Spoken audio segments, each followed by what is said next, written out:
आप देख रहे हैं इंडिया टाउन न्यूज, भारत की बात। नमस्कार, जय जोहार। मैं हूं सुधीर मिश्रा और आप देखना शुरू कर चुके हैं इंडिया टाउन न्यूज, भारत की बात। आज की कहानी सिर्फ एक पेड़ की नहीं है, ये कहानी है एक पूरी संस्कृति की, एक पूरी परंपरा की और हजारों परिवारों की रोजी रोटी की। छत्तीसगढ़ का मनेन्द्रगढ़ जिला आदिवासी बाहुल्य इलाका है। यहाँ के जंगल और गांव सदियों से महुआ पर निर्भर रहे हैं।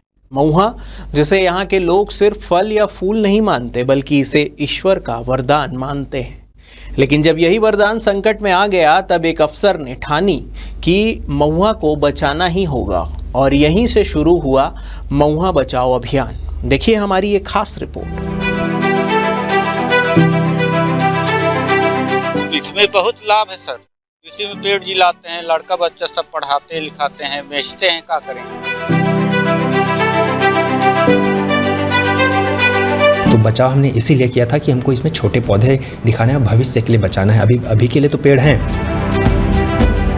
हमारे आदिवासी भाई बहन सहेज के रखते हैं। महुआ पेड़ को आप कहीं भी देखेंगे, कभी काटते नहीं हैं। गर्मी के दिनों में जब जंगल सूख जाते हैं, तब महुआ ग्रामीणों की जिंदगी का सहारा बनता है। एक पेड़ से साल भर में लगभग 10,000 रुपए तक की कमाई संभव है। इसी कमाई से बच्चों की पढ़ाई, घर का खर्चा और त्योहार तक के खर्चे निकलते हैं। लेकिन धीरे धीरे महुआ पेड़ बूढ़े हो रहे थे। नई पीढ़ी के पेड़ लगाए ही नहीं जा रहे थे। परिणाम, ग्रामीणों की चिंता और जंगल का भविष्य दोनों ही खतरे में आ गए।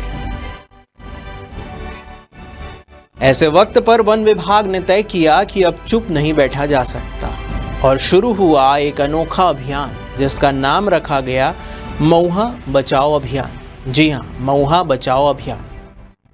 मनेन्द्रगढ़ के डीएफओ मनीष कश्यप ने बीड़ा उठाया। ग्रामीणों को 30,000 ट्री गार्ड बांटे गए। 22,000 पौधे सीधे ग्रामीणों की बाड़ियों में लगाए गए और 60,000 पौधे उन जगहों पर जिन्हें कभी गौठान कहा जाता था, यानी सूने मैदानों से लेकर टूटे फूटे गौठानों तक हर जगह हरियाली लौटाई गई। गौठान योजना पर पिछली सरकार ने करोड़ों खर्च किए थे, लेकिन नतीजा ज्यादातर गौठान बंजर रह गए। कुछ तो असामाजिक तत्वों का अड्डा भी बन गए, मगर अब उन्हीं गौठानों में महुआ के पौधे जड़ पकड़ने लगे हैं। जो कल वीरान थे, आज हरियाली से चमक रहे हैं। ग्रामीणों में उत्साह है। वे कहते हैं कि महुआ से हमारी जिंदगी चलती है। फूल से आमदनी, फल से तेल, दवा, सब कुछ मिलता है। इस मामले पर ग्रामीण क्या कहते हैं, चलिए सुनते हैं उन्हीं की जुबानी। उसी में काम चलाते हैं, उसी में लड़का बच्चा सब पढ़ाते लिखाते हैं, महुआ बीनते हैं, तेल भी निकलता है उसी का, उसी को खाते हैं। क्या करेंगे। इससे क्या लग रहा है, आने वाले जिसे लगाए गए हैं, इससे आप लोग को कितना लाभ मिलेगा? इसमें बहुत लाभ है सर। इसी में पेड़ जिलाते हैं, लड़का बच्चा सब पढ़ाते लिखाते हैं, बेचते हैं, क्या करेंगे। उसमें तेल भी निकल जाता है। ये कौन यहाँ पर लगवाया इसको? जंगल विभाग वाला। अच्छे हुए हैं आप लोग के लिए कि कैसे? बहुत अच्छा है सर, बहुत अच्छा गरीब लोगों को। सोचिए, वो पौधे जो आज बच्चों की हथेली जितने छोटे हैं, जब वे विशाल वृक्ष बनेंगे तो इनकी छांव में पूरी पीढ़ियां सुरक्षित होगी। डीएफओ मनीष कश्यप बताते हैं कि जब मैंने देखा कि महुआ के पेड़ घट रहे हैं, तो समझ गया कि ग्रामीणों की अर्थव्यवस्था भी खतरे में है। तभी सोचा, अगर महुआ बचाना है तो अभी से शुरुआत करनी होगी। हमारे आदिवासी भाई बहन जो कभी खेत से महुआ के पेड़ को नहीं काटते हैं, और क्योंकि वो बहुत इम्पॉर्टेंट है उनके लिए, वो बहुत पूजनीय भी होती है। तो जो ये महुआ का जो पेड़ है, अभी उसमें पेड़ तो बूढ़े होते जा रहे हैं, उसमें वो बड़े होते जा रहे हैं, बट आपको रीजनरेशन, जो छोटे पौधे या मीडियम हाइट के जो पौधे हैं वो नहीं दिखेंगे। तो इसमें इशू इसलिए आ रहा है क्योंकि जो एक ट्रेडिशनल मेथड है महुआ कलेक्ट करने के लिए, कि ज़मीन के नीचे, कि उसको महुआ गिरने से पहले, फूल गिरने से पहले उसको जला देते हैं, ताकि कचड़े वगैरह उसके साफ़ हो जाते हैं। फिर राख जो होता है तो उसमें महुआ गिरता है तो अच्छे से दिखता भी है, बीनना भी आसान हो जाता है, तो इसलिए उसको जला देते हैं। तो इस चक्कर में क्या हो रहा है कि जो महुआ के जो छोटे पौधे आ सकते थे वहाँ पर, वो भी जल जाते हैं। इसलिए आपको कभी भी कोई रीजनरेशन नहीं दिखेगा। उसके अलावा जो महुआ का बीज है उसको भी कलेक्ट कर लेते हैं, तो क्योंकि वो भी बहुत अच्छे रेट में बिकता है। अब इसकी वजह से जब बीज ही नहीं रहेगा, नीचे भी आग लगा देंगे तो रीजनरेशन तो होगा ही नहीं।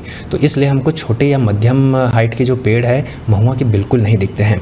तो ये एक गंभीर विषय हो सकता है फ्यूचर के लिए, क्योंकि महुआ का जो एज है वो 60 साल है, उसके 60-70 साल उसके बाद जो है महुआ फिर नहीं रहेगा। और एक महुआ का पेड़ जो है जो भी 20 दिन 25 दिन में जो महुआ कलेक्शन होता है उसमें लगभग 2 क्विंटल फूल और बीज देता है लगभग 100 किलो। तो ये लगभग 10,000 रुपये होता है। मतलब एक महुआ का पेड़ मैच्योर्ड ट्री लगभग 10,000 रुपये तक का फ़ायदा करवाता है। तो इसी वजह से आपको महुआ के पेड़ सब गाँव में दिखेंगे, लोग बाँट के उसको रखते हैं कि मेरा महुआ का पेड़ है, इसका है। तो ये बहुत अच्छा है, बट जो फ्यूचर है वो अभी मतलब इसमें ख़राब हो सकता है। तो हम लोग को ये जो रीजनरेशन है, छोटे महुआ के पौधे हैं, उस पर विशेष कर ध्यान देना होगा। तो पिछले वर्ष हमने जो है मनेंद्रगढ़ मंडल ने महुआ बचाओ अभियान की शुरुआत की थी। तो बचाव हमने इसीलिए किया था कि हमको इसमें छोटे पौधे दिखाना है, भविष्य के लिए बचाना है। उनकी मेहनत और सोच को राष्ट्रीय स्तर पर भी सराहना मिली। दिल्ली में नेक्सस ऑफ गुड फाउंडेशन ने उन्हें अवार्ड देकर सम्मानित भी किया। यह सम्मान सिर्फ एक अफसर का नहीं बल्कि पूरे एमसीबी जिले का भी है। अब लक्ष्य है हर खेत में मेड़, हर गांव और हर गौठान महुआ से हरा भरा हो। यह अभियान सिर्फ पौधे लगाने का नहीं बल्कि पर्यावरण, अर्थव्यवस्था और संस्कृति तीनों को बचाने का है। इस वक्त हम डंगौरा गौठान पर मौजूद हैं। ये गौठान पूर्व सरकार के द्वारा बनाया गया था, लेकिन अब वन विभाग यहाँ ग्रामीणों के लिए एक उम्मीद की किरण लेकर आया है, जहाँ बड़े पैमाने पर महुआ का वृक्ष लगाए गए हैं। मैं आपको दिखाना चाहूँगा कि वन विभाग ने ये जो महुआ है पेड़ लगाए हैं। आप देख सकते हैं कि महुआ इस तरह के पेड़ बड़े पैमाने पर इस गौठान में लगाए गए हैं।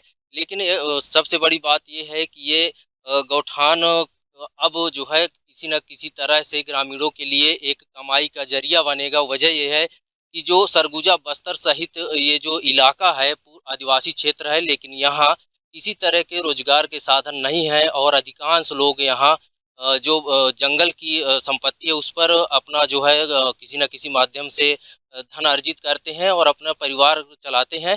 ये महुआ जो है देखेंगे काफ़ी संख्या में लगाए गए हैं और मैं आपको दिखाना चाहूँगा वन विभाग ने ग्रामीणों के लिए महुआ इसलिए लगवाया है कि आने वाले समय में ये महुआ ग्रामीणों के लिए कहीं ना कहीं उनके परिवार चलाने के लिए एक आर्थिक जो है उसको मजबूत करेगा और वे अपने परिवार का इसी के माध्यम से पालन पोषण करेंगे। वनांचल क्षेत्र में बात करें तो भरतपुर जैसे कई ऐसी जगह हैं जहां पर जो है महुआ के फल फूल से काफ़ी अच्छी आमदनी अर्जित करते हैं। और यहाँ के वन विभाग के डीएफओ मनीष कश्यप ने ग्रामीणों की सुध ली और उनके द्वारा महुआ बचाओ अभियान चलाया गया, जिसमें बड़े पैमाने पर उन्होंने खाली गौठानों पर वृक्षारोपण कराए ताकि आने वाले समय में जो आदिवासी भाई हैं यहाँ उन लोगों के लिए एक अच्छे जो है आमदनी का जो स्रोत है वो बन सके। और उम्मीद भी यही जताई जाती है कि जिस तरह बड़े पैमाने पर ये महुआ के वृक्ष लगाए गए हैं वे वृक्ष जो है ये वृक्ष आने वाले समय में काफ़ी लोगों के लिए वो बनेंगे जो आजीविका का एक साधन बनेंगे। लोग महुआ के फल फूल को काफ़ी संख्या में एकत्रित करेंगे और अपने परिवार का पालन पोषण करेंगे। ये तो आने वाला समय ही बताएगा कि किस तरह से वन विभाग अब इनकी सुरक्षा करेगा और किस तरह से ग्रामीणों को इसका लाभ मिलेगा। लेकिन फिलहाल जो डीएफओ है वो एक नई किरण कहेंगे ग्रामीण क्षेत्रों के लिए वो लेकर आए हैं। इंडिया टाउन के लिए मनेंद्रगढ़ से अशोक श्रीवास्तव। महुआ बचाओ अभियान ने साबित कर दिया कि अगर सोच ईमानदार हो और सही दिशा में हो तो एक छोटे से जिले से भी पूरे प्रदेश और देश को प्रेरणा मिल सकती है। मनेंद्रगढ़ के जंगलों में लगाए गए ये पौधे कल बड़े होकर न सिर्फ छांव देंगे बल्कि हजारों परिवारों की जिंदगी का सहारा भी बनेंगे। यानी महुआ सिर्फ एक पेड़ नहीं बल्कि उम्मीद की डाली है जिस पर पूरा आदिवासी समाज टिका हुआ है। फिलहाल के लिए बस इतना ही। ये ग्राउंड रिपोर्ट एमसीबी जिले से भेजा है हमारे संवाददाता अशोक श्रीवास्तव ने। मैं सुधीर मिश्रा। देश प्रदेश की तमाम खबरों से अपडेट रहने के लिए देखते रहिए इंडिया टाउन न्यूज़, भारत की बात। जय हिंद।